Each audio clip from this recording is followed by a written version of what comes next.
é apenas uma parte da Europa que se tinha instalado como uma empresa económica, uma vez o Sr. Professor disse que era um departamento de secos e molhados. Por exemplo, pode dar essa definição da VEE.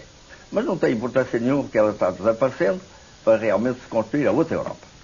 Então o que houve do lado leste foi um passo dado por toda aquela gente a caminho da liberdade, com uma dificuldade muito grande para eles. Porque para usar da liberdade é preciso saber escolher. E eu tenho amigos do lado de lá que me declaram que há uma coisa que eles não sabem fazer, que é escolher. Foram educados sempre a ter tudo escolhido quando lhe punham na mesa ou quando se mandavam fazer, e o resultado é difícil. Então, nas eleições, por exemplo, como se tem visto pelos relatos que vêm, eles movem-se naquilo com muita dificuldade, mas com um aspecto notável em muitos pontos, que é o da abstenção. O facto de a abstenção começar a ser um fator importante em eleições leva a pensar que as pessoas não estão muito agradadas com os sistemas políticos que existem e, sobretudo, sem grande confiança na capacidade que os políticos têm de levar por diante uma missão e de a cumprir. Têm sido tantas as promessas de um lado e outro em vão. Por exemplo, lá prometeram que eles teriam segurança absoluta. Essa segurança faltava, por exemplo, no sabão. Não havia sabão para as pessoas se lavarem. Faltou na ecologia, faltou em muita coisa, mas de qualquer modo foi um passo em direção à liberdade. O que é pena é que do lado do oeste não se tenha dado o passo equivalente para o outro lado, não se tenha dado um passo a caminho da segurança.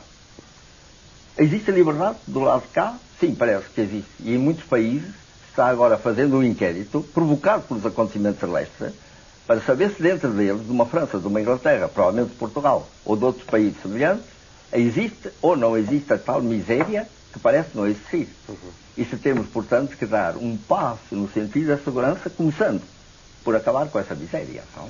O Sr. Professor acredita, portanto, aliás, eu penso que disse isso mais ou menos ao Joaquim Letria, acredita numa Europa do Atlântico aos Urais, portanto, sem... Ela existe, é geológica.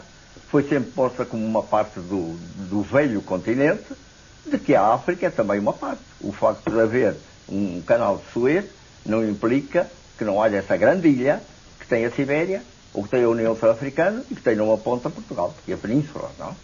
Sr. Professor, partindo agora do livro noutra direção, apesar de... Eu tenho a ideia que, apesar do Sr. Professor ter nascido no Porto, tem uma relação muito íntima com a cidade de Lisboa, que desfruta dela no dia-a-dia de uma maneira íntima. Isso é verdade?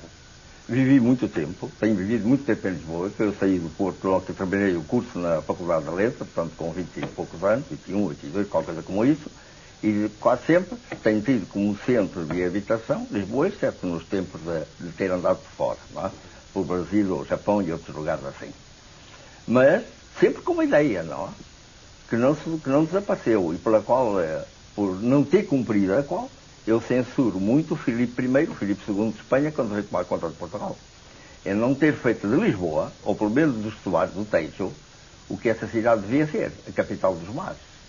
Ele não entendeu, voltou para Madrid, e voltando para Madrid, ele sufocou uma porção de coisas que podiam ter nascido nessa altura. Mas ainda há tempo. Acho que sim. O Sr. Professor, de qualquer forma, costuma andar por aí pelas ruas, a pé?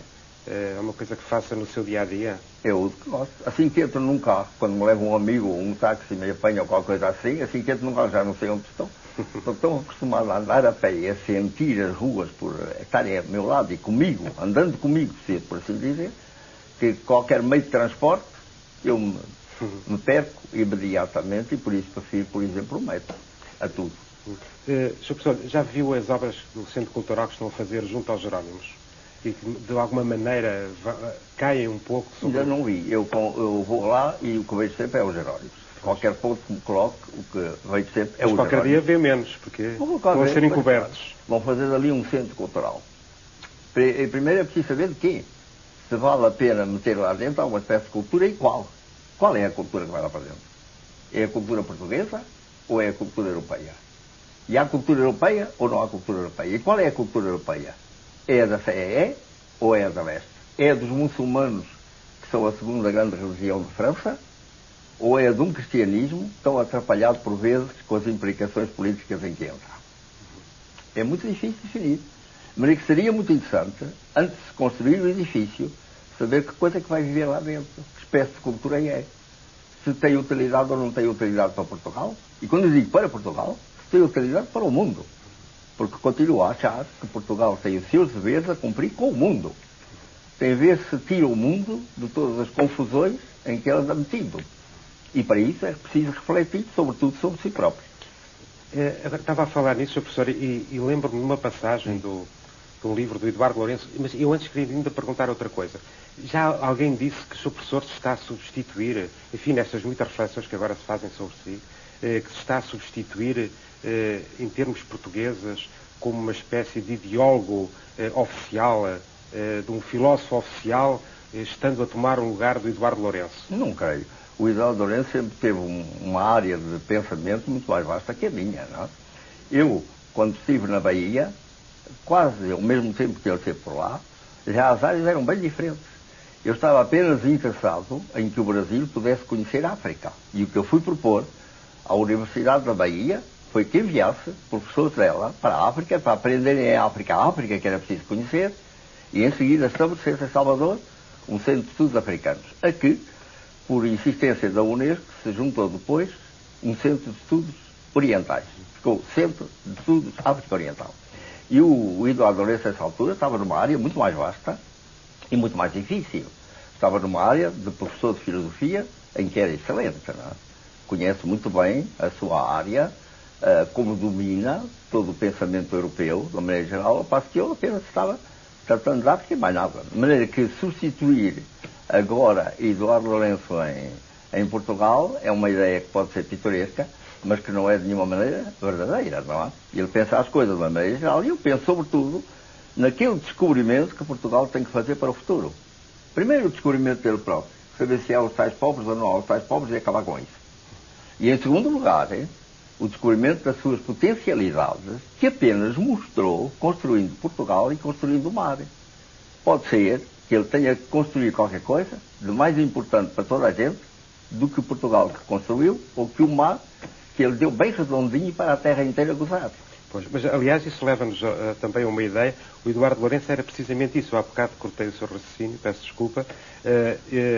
O Eduardo Lourenço diz, hoje estou em dia de citações, Agostinho da Silva, no livro, diz isto no livro O Labirinto da Saudade, que aliás é um livro notabilíssimo. Agostinho da Silva, um dos portugueses mais originais do seu tempo e que não se limitou a teorizar em sentido limitado esse papel messiânico de Portugal. Acha que, portanto, Portugal tem, de alguma maneira, um papel messiânico? O que precisa de saber é Messias quê? O papel messiânico, várias gente tem tido. E às vezes tem dado para coisa ruim.